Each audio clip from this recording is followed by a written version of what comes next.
Good morning everyone.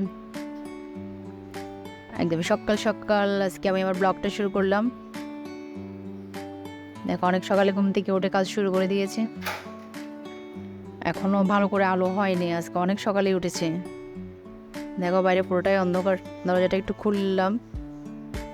আসলে ভোরের একটু বাতাসটা ঘরে ঢুকানো ভালো, তাই দরজাটা একটু খুলেছিলাম। সকালবেলা উঠে সকালের কাজগুলো আস্তে আস্তে করে নিচ্ছি। আসলে আজকে আমার মেয়ের পরীক্ষা রয়েছে, তাই টেনশনেও আছি, পরীক্ষায় ভালো করে লিখতে পারবে কি না। ছোট মানুষ, বারবার পড়া ভুলে যায়, মানে যতক্ষণ না সে পরীক্ষা দিয়ে আসে ততক্ষণ টেনশন থাকে। আসলে পরীক্ষা দিয়ে আসলেও যে টেনশন যায় তাও না, কারণ যতক্ষণ না রেজাল্ট দেবে আসলে ততক্ষণ পর্যন্ত ওই টেনশনটা থাকবে। দেখো, ঘর ঝাড়ু দিয়ে মুছে এখন আমি আমার কাজগুলো করে নিচ্ছি। মাছকে একটু খাবার দিয়ে নিলাম, কাজগুলো করছি আর ভাবছি আগের জীবনটা কতই না মধুর ছিল। সকালে উঠে ব্রাশ করে খাবারটা খেয়ে স্কুলে চলে যেতাম, আবার যখন স্কুলে স্কুল টাইমটা শেষ করে বাসায় ফিরতাম তখন দেখতাম যে মা সব রেডি করে রেখেছে, আমরা কোনো কাজেই করতে হতো না। কি আরামের না জীবন ছিল। আর এখন কেমন সব উল্টাপাল্টা হয়ে গেল, ভাবতেও কেমন জানি লাগে, কি ছিলাম আর কি হলাম। এখন সকাল থেকে উঠি টেনশন নিয়ে, অনেক কাজ করতে হবে। আর তখন উঠতাম একদম রিল্যাক্সে, কোনো কাজ নেই, মা তো সব করে দেয়। আসলে সবার জীবনটাই এরকম। এখন আমি কাজ করে দিচ্ছি, আমার মেয়ে রিল্যাক্সে আছে, একদিন তাকেও একই কাজে করতে হবে। আসলে এটাই জীবন।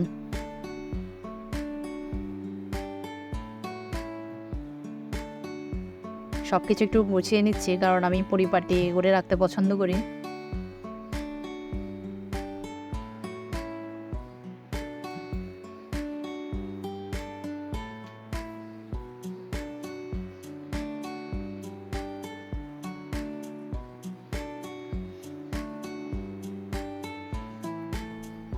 ঘর পরিষ্কার করে একটু গুছিয়ে নিচ্ছি ড্রয়িং রুমটা। আসলে অগোছালো দেখতে আমার ভালো লাগে না।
এখন দেখো, মেয়ের জন্য খাবারটা বসাবো, তাই একটু রান্না করে এসছে আমি আসলে সকালে ওকে বেশি খাবার খাওয়াতে পারি না, কারণ হচ্ছে দেখতে পাচ্ছ অনেক সকাল, এখন অনেক সকাল, এত সকালে আসলে খাবার খাওয়া যায় না। তাই আমি এমনি ওকে স্কুলে যাওয়ার সময় একটু কর্নফ্লেক্স খাইয়ে দিই দুধ দিয়ে, তাও খুব সামান্য পরিমাণ। এই খাবারটাই আমি চয়েস করেছি, কারণ এটা একটু পেটও ভরে, আবার স্বাস্থ্যের জন্য উপকারী। দুধ দিয়ে একটু কর্নফ্লেক্স খাইয়ে দিলে টেনশনটা আর থাকে না যে ওর খেতে লাগবে কিনা। আসলে ও ক্লাসে টিফিন ব্রেকেও তেমন কিছু খায় না, খেতে পারে না ও।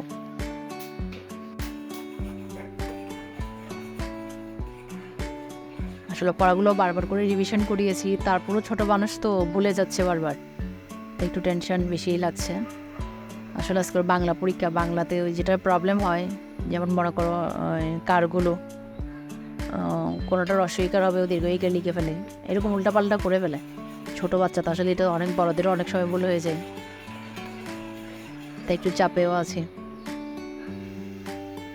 আসলে পড়ালেখার ব্যাপার আমি ভীষণ সিরিয়াস, আমি অন্য সব কিছু ছেড়ে দিতে পারি, কিন্তু পড়ালেখাটা কোনোভাবেই ছাড়তে পারি না।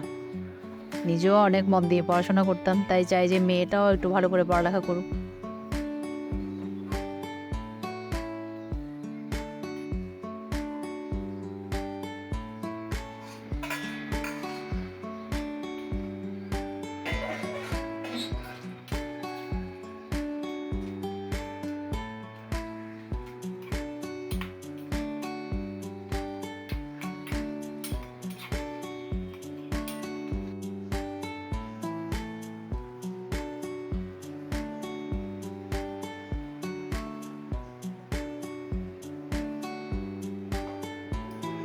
এখনও মেয়েকে উঠাইনি, ওর খাবারটা রেডি করে ঢাকা দিয়ে তারপর মেয়েকে ওঠাতে যাব।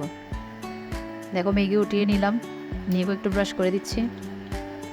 আসলে এত সকালে উঠতেও যায় না, অনেক কষ্ট করে তুলতে হয়। কেউ উঠেনি বাসায়, শুধু আমি আর আমার মেয়ে। বড় আরাম করে ঘুমাচ্ছে।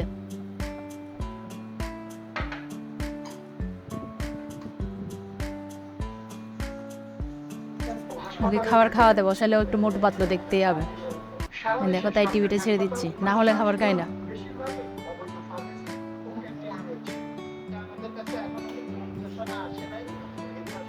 এক সময় মজা করে টিভি দেখতাম যখন ফ্রি টাইম পেতাম, এখন আর টিভি দেখা যায় না। এই সারাক্ষণ মোটু পাতলু এই কার্টুন চ্যানেল চলতেই থাকবে, টিভি দেখার সুযোগ নেই।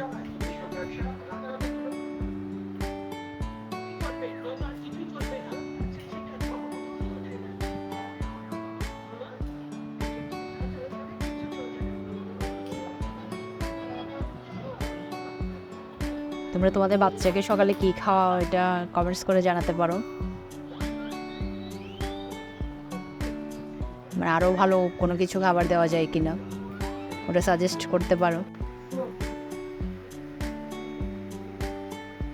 আমি তো সবসময় চেষ্টা করি ভালো পুষ্টিসম্মত খাবার যেন ওকে দেওয়া যায়। ঘরের অবস্থা দেখো, কিছুই এখনো গুছাতে পারিনি। আমি শুধু ড্রয়িং রুমটা একটু গুছিয়েছিলাম। মেয়েকে এখন রেডি করে দিচ্ছি, আর রেডি করে চাটা খাবো, তারপরে ঘর গুছাতে আসবো। আমার মেয়ে এখন বেরিয়ে যাচ্ছে। আসলে সকালে আমি ওকে স্কুলে নিতে পারি না, ওর বাবাই ওকে নিয়ে যায়। আমি আনার সময় আমি যাই।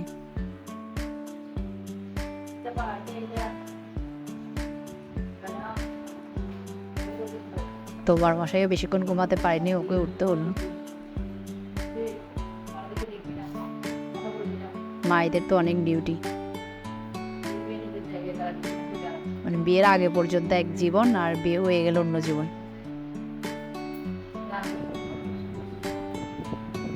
এখন বসে বসে ভাবি কেন যে বন্ধুকে বিয়ে করতে গেলাম, কত আরামের না জীবন ছিল।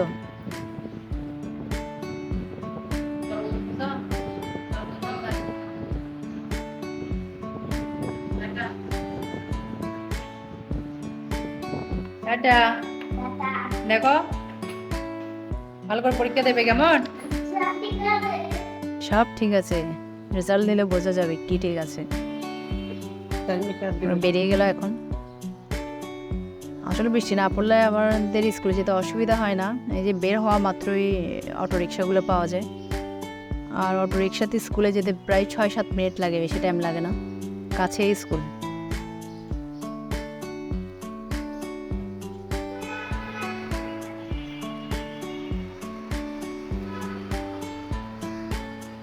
অটোতে উঠে এখন চলে যাচ্ছে।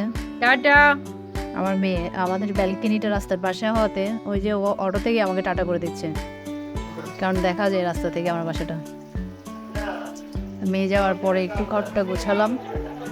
আসলে সব তো শেয়ার করতে পারি না, মানে যতটুকু সম্ভব তোমাদের সাথে শেয়ার করি। আমার আজকে ভাবলাম একটু রুই মাছ রান্না করবো, তাই ফ্রিজ থেকে রুই মাছটা বের করে নিলাম। মাছগুলো ভেজে নিয়েছি, একটু ঝোল করে, পাতলা ঝোল করে রান্না করব। মাছেরও না যা দাম, দামের জন্য এখানে কি নিবে আর কি খাবে, পুরো রান্নাটা শেয়ার করতে পারলাম না, মানে একটু ক্লিপস একটুই নিয়েছিলাম। আসলে মেয়েকে আনতে যেতে হবে, তাই আমি একটু তাড়াহুড়োর মধ্যেই আছি। আজকে মেয়ের আবার নাচের ক্লাসও রয়েছে। মেয়ের দুষ্টুমি দেখো, স্কুল থেকে এসে কি করছে। ও দুষ্টুমিতে এক্সপার্ট, মানে কোনো জায়গায় ওকে স্থির করে বসা যায় না। আসলে আমরা সবাই খাবার খেয়ে নিয়েছি, কিন্তু সন্দীপন আজকে একটু বাইরে কাজ ছিল, তাই ও আসতে একটু দেরি হয়েছে, সেজন্য একাই খাচ্ছে। এখন প্রায় 4টা, পৌনে 4টার মতো হয়েছে, বাইরে একটু কাজ ছিল। কি খাচ্ছ আজকে, কি রান্না হয়েছে? আলু ভাজি। মোমো হাতে অনেকগুলোই তো খাবার দেখা যাচ্ছে, খাবার তো অনেকগুলোই দেখা যাচ্ছে। টেস্ট কেমন হয়েছে? দেখো যে কাজে গিয়েছিল, আসলে এটা হচ্ছে আমি আজকে ওয়াইফাইয়ের কানেকশন নিচ্ছি, এটারও একটা বিশেষ কারণ আছে। আসলে এতদিন নেইনি, কারণ আমার ফোন দিয়ে হয়ে যেত, নেট কানেকশনটা ফোন থেকে হয়ে যেত, কিন্তু আজকে ভীষণ মন খারাপ লাগছে, কারণ হচ্ছে আমার ফোনটা আজকে নষ্ট হয়ে গেল। ভীষণ ভীষণ ভীষণ খারাপ লাগছে। তো বাধ্য হয়ে আমাকে ওয়াইফাই কানেকশানটা নিতে হচ্ছে। মানে ফোনে আমি নেট অন করতেই পারছি না, নেট সাপোর্ট করছে না। অনেক শখের ফোন ছিল, কিন্তু ফোনটা আজকে কাজ করছে না, তাই ভীষণ খারাপ লাগছে। তোমাদেরকে তো সব কিছুই শেয়ার করি, তাই দুঃখের কথাটাও শেয়ার করলাম। ও আসলে এই রাউটারটাই কিনতে গিয়েছিল, তাই ওর একটু দেরি হয়েছে। তো ভিডিওটা আজকে আর বেশি বড় করছি না, কেমন লাগলো জানিও। আর তোমরা কে কোথা থেকে ভিডিওটা দেখছো, কোন জায়গা থেকে দেখছো, এটা কমেন্টস করে জানিও। যদি ভালো লাগে তো লাইক কমেন্ট শেয়ার করে দিও। আজকে এটুকুই রাখলাম, সবাই ভালো থেকো, টাটা।